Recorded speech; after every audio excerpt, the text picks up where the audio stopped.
So let's go to the next setting. It's a little cleaner.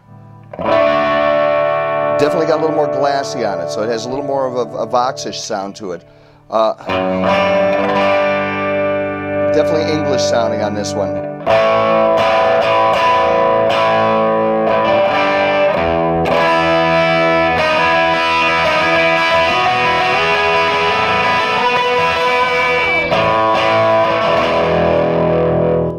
To me, it sounds a little bit like an old orange amp. Kind of has that, when you get to these last few settings, it gets that Marshally meets orange meets, you know, I mean, definitely sounds like more of a retro style amp.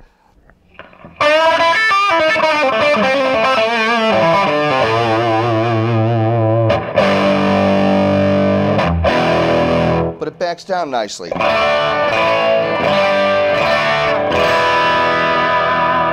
So it's pretty cool, even with the lift. But you got to ride your volume control with these things. These old amps, that's what we had to do back when. Let's move on to the next one. Now we're getting a little Voxy sounding.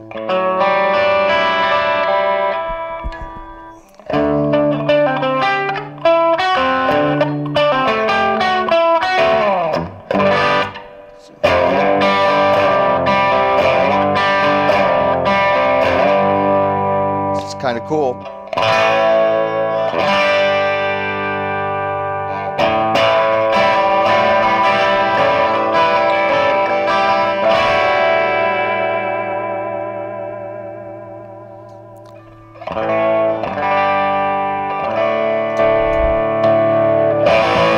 Now all the channels seem to break up real nice on this one. You can get it to do, whether you're looking for a Fender sound, a Marshall sound, a Vox sound, an orange sound. There's a setting in this thing. It's probably the most diversified tube amplifier that I've ever played through. Reverb. The reverb in this thing is cool as the dickens. He said cool again. Is he ever going to stop doing that? No, he's not. He's not. He's not cursing, but he's not saying. Anyway, the reverb, it's not the big washy surf reverb. It's definitely more of a rock and roll style, like older Marshally kind of. So, our last setting. Oh darn, we're almost done. Now I'm going to explain more stuff to you.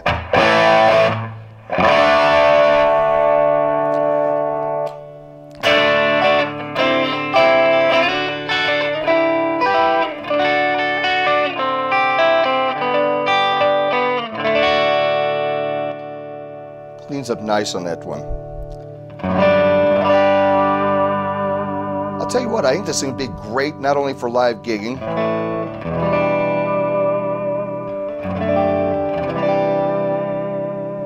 it's pretty glassy sounding. Now we haven't hit the old boost 'em button yet. Here we go.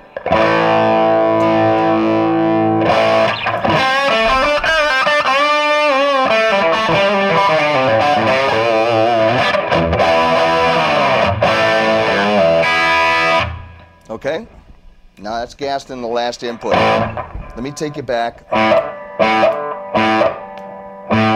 That's the most output that we have on it. Is this setting here? I'm going to hit a Pro Analog Boost Royale on and show you what it does with that.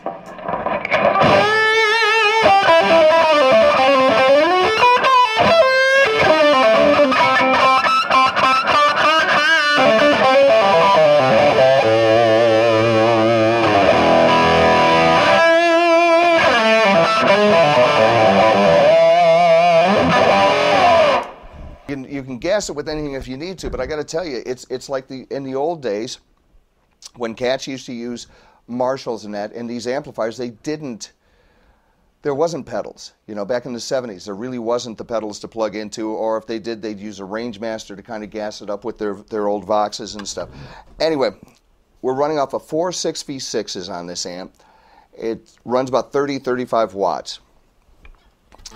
Transformers, everything in it are just first class. Everything about this. It's a mil-spec chassis.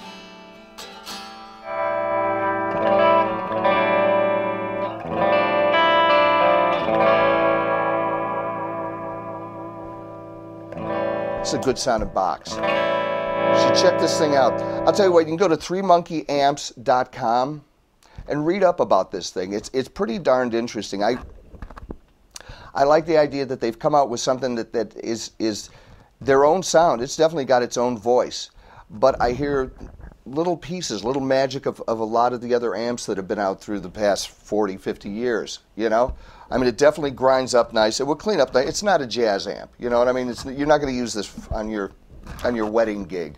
This is going to be a rock and roll amp. Studio, I would say, oh yeah, because you need a lot of different tones if you're trying to. For rhythm stuff, this thing still does just a marvelous job of getting real glassy when it.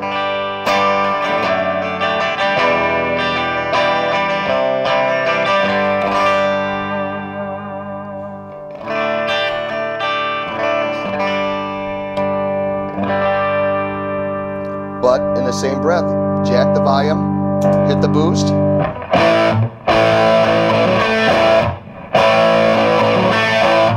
If you get a chance, 3 Monkeys Orangutan. All right? This is Phil Miller with Guitar Jam Daily. I hope I was a little informative there. I like this one. It's been a good day for me with the guitars and the amps. This one sounds real good. So anyway, we'll see you next time around.